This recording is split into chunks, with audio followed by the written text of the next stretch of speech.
The first and main point of Ukrainian President Volodymyr Zelenskyy's victory plan was flat out rejected by German Chancellor Olaf Scholz. That is, the invitation to join NATO. Ever since the full-scale invasion by Russia of Ukraine, Germany has been one of the hardest countries to convince in Europe to do more to help Kyiv. Even German intelligence suggests that direct conflict between Russia and NATO is just a few years away. And now joining me here to discuss is Daniela Schwarzer, Professor of European Studies at Oxford University.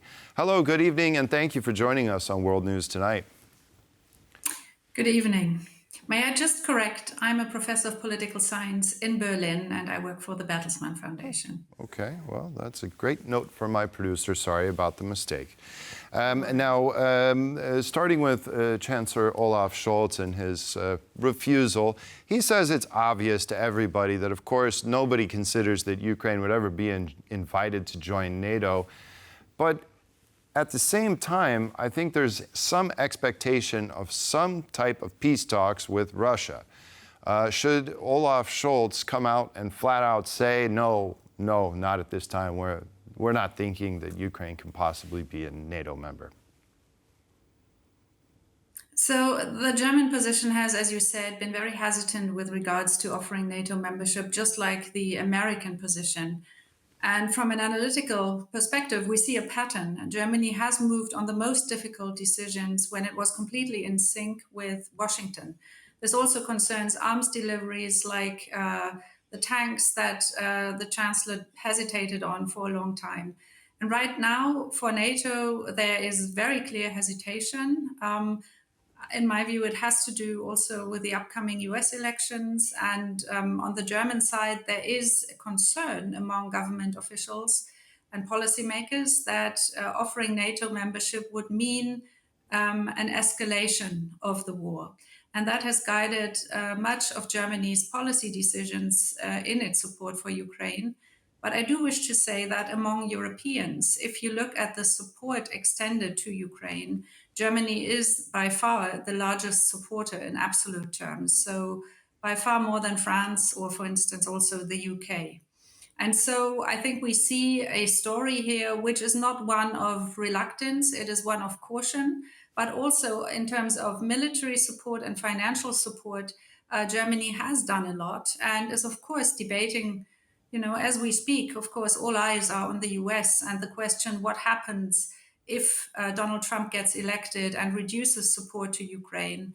And my sense is, talking to many people in Berlin, that there is a real feeling of responsibility that European support to Ukraine has to continue. What about the feeling that European security could be in danger even more if it is reluctant to support Ukraine? Just referring to the German intelligence report that we could have a direct confrontation with Russia, between Russia and NATO, in just a few years' time. Wouldn't it be in our best interest right now to, say, spend 1% of GDP to stave off a war that could end up costing us 10 or 20% or 30% of GDP if a large-scale conflict breaks out?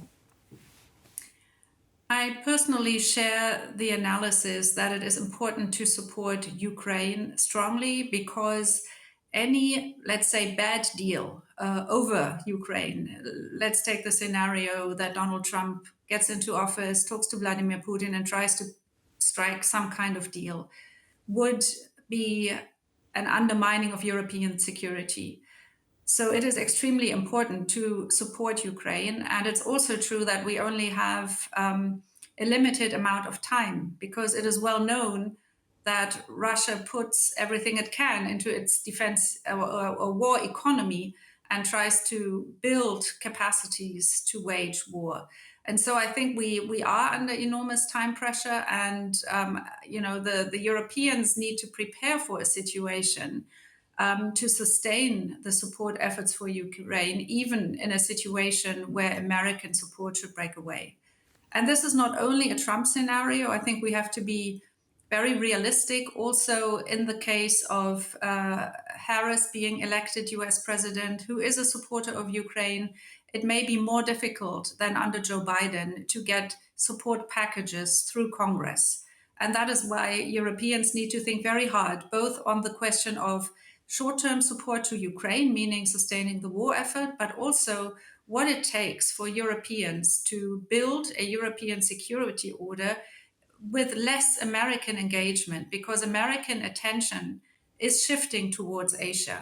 And this will happen whoever is US president. And so Europeans need to take more responsibility for their own security in any case. And supporting Ukraine at the moment is of highest priority. Is it possible that Germany would choose a different direction if someone like Friedrich Merz would come into power as potentially the next German Chancellor? Is it just political talk that he's throwing out the possibility of giving Taurus to Ukraine, or is this domestic politics, I guess, at work? I guess that's my question.